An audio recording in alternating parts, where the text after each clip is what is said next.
You know the days when you're feeling stressed and overwhelmed or just completely exhausted and like you can't get off the couch? Well, there's a simple practice that I like to do, and that is meditation. It is a practice that can help calm the mind and it can help build up your energy again. And today we're going to chat about how you can start this practice simply, easily, even if you are a complete beginner or you've practiced before, maybe fallen off the bandwagon and are just wanting a little bit of motivation and inspiration to get back onto it. Welcome, my name is Nina. I am a yoga teacher and a health coach, and I'm here to help you heal your body and build your business. And today we're going to be chatting about meditation. What actually is it and what does it mean? In the beginning, I always thought that meditation was about stilling the mind and emptying the mind and being in this calm space. And I really resonate with what Gilong Tupten was saying, taking a pause, allowing emotions and feelings to arise and to have compassion for them and to allow them a space to just be and notice how the body feels as these feelings and these emotions arise. Instead of trying to push and shun things away and trying to empty out the mind, we're actually in the space which is contradictory a little bit, where there's a stillness and we just allow what needs to arrive. And then realizing, oh wow, I haven't really addressed this feeling or this emotion. And where am I feeling it? How do I feel? By looking at meditation this way, this is what helps you build a little bit more resilience with yourself day in, day out. Let's get into a little bit of myth busting and see if any of these meditation myths are what are preventing you from getting started. Number one, that meditation is just sitting quietly and doing nothing. Meditation is a practice. It is about showing up for yourself. It is about sitting there. It is about welcoming thoughts, no matter how pleasant or unpleasant they are, which means that it's not actually a quiet practice and you're not just sitting there doing nothing. You're actually in the space where you're engaging with your thoughts and your mind. Now, why is this helpful? When you give yourself the time and the space to just sit and to be present for a moment with the thoughts that arise, you're actually able to assess from a bird's eye view how it's actually impacting your life and holding onto this feeling or this thought or this emotion. Is it really necessary? Is it really benefiting me? Or if I let it go, will I feel a little better? This practice of meditation isn't just simply sitting quietly and doing nothing. And that leads me to myth number two, which is this idea that meditation is about emptying the mind completely. I always thought right at the beginning that meditating, I had to be quiet, and whenever a thought entered, I had to push it away and shove it away. And what happened is that I was pushing and shoving and throwing under the carpet all these feelings, all these emotions, instead of allowing myself to allow those emotions to arise so that I could work through them. And so what happens if you push and shove, it's like when you've packed a suitcase and you've tried to put all those clothes in, and then all of a sudden you try and zip the suitcase up, that seal is going to break and all those clothes are literally just going to pop out all at once, and it's going to be a frustration, and then you have to go through the whole suitcase and repack and reorder and throw out what you actually are not going to be taking with you.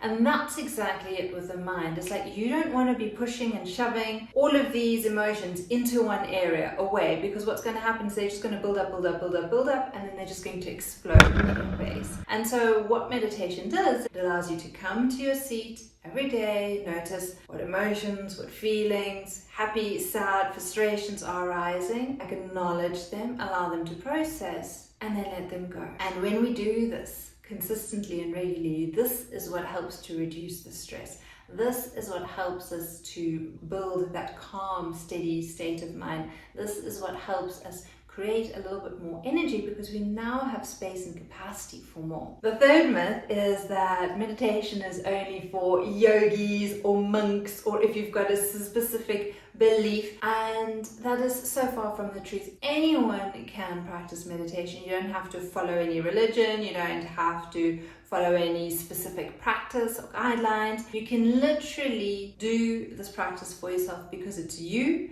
your mind, your emotions, your feelings, and you are working with that at your pace. So meditation is really for normal people just like you, just like me. I love number 4, and this is that meditation is just a waste of time. It is unproductive. I hear this regularly from my friend's husband who is saying like, Nina, why bother meditating? I would rather spend the 15 minutes on my farm sorting out a farm problem than spending 15 minutes sitting here and trying to meditate. My comeback is always that, well, if you take those 15 minutes, you are going to notice what feelings, thoughts, emotions arise. All of the things that you have to do that day are literally going to come into your awareness.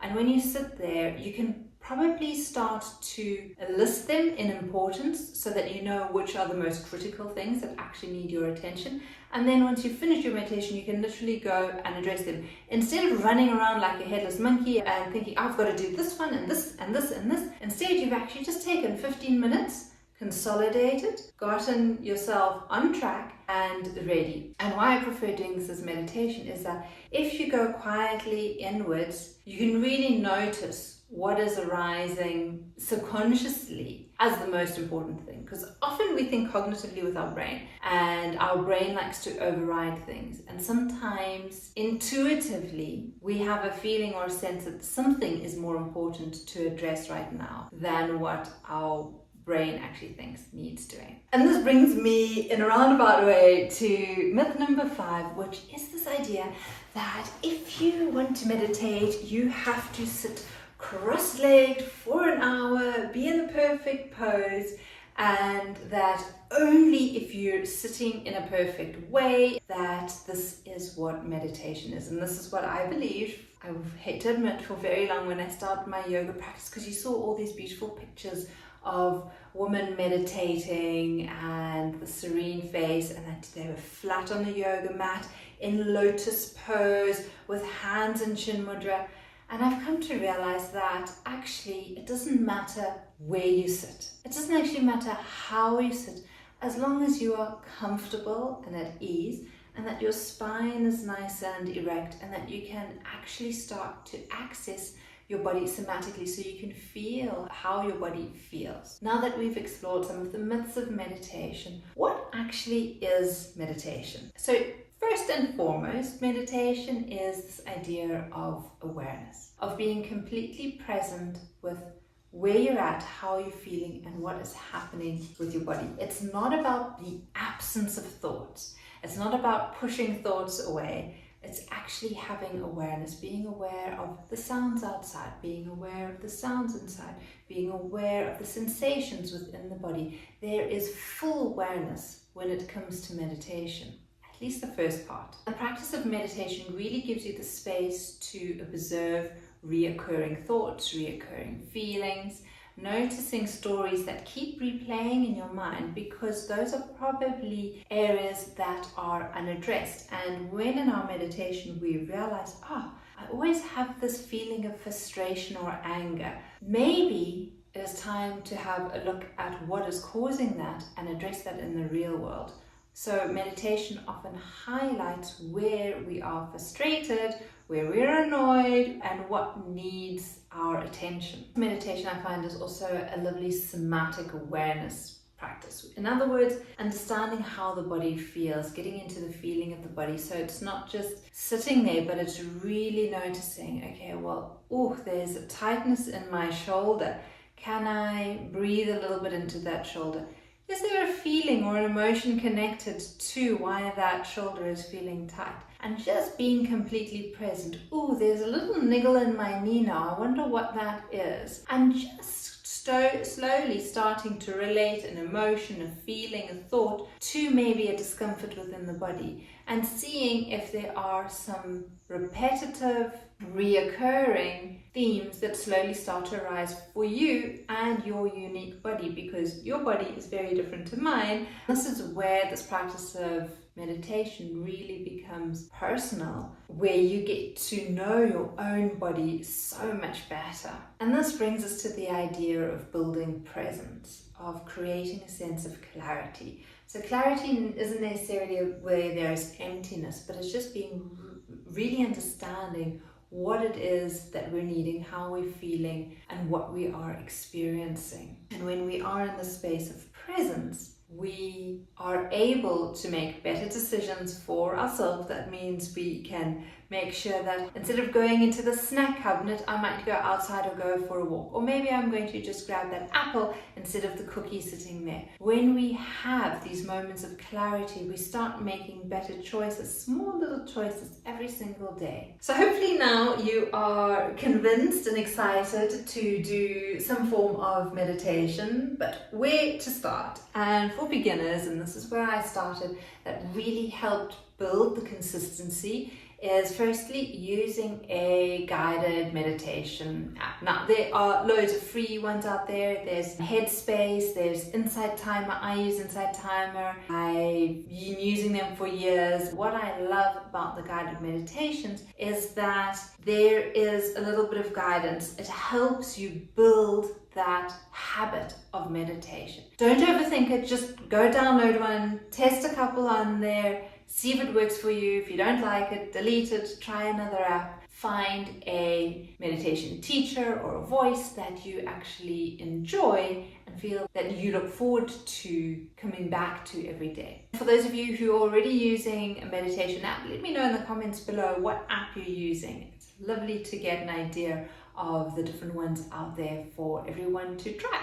Secondly, a simple practice is just focusing on the breath. And you might want to set a timer on your phone so that you can have a start and an end time. Just make sure your phone is on silent so that you don't get notification and buzzes and things like that to disturb you. But just a simple focus on observing the inhalation, noticing the pause, focusing on the exhalation, noticing the pause, and observing the breath, observing the feelings, the emotions, the sensations that arise, and working with those within the body. Excellent. I hope this has inspired you to pick up a meditation practice or get back to your meditation practice. If you've ever wondered, am I actually even doing this right? That's exactly what I'll cover in my next video.